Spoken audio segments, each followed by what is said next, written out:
trying something new and figuring it out along the way.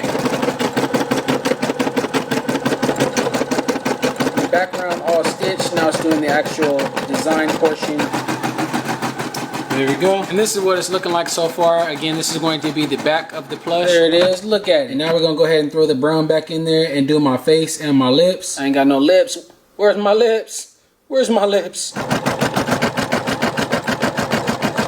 Which one is the real one? Is this the real one? Am I the real one? Who knows? And what we're getting ready to do is stick the back of this design on the back of it right here. Let's see if it lines up. Nice larger gap, and now it's going to be so much easier for me to stuff this thing right on up. So yeah, very first plushie that I've ever made. So I think this thing came out great. What y'all think, man? Do it look like me? Just tilt my head a little bit.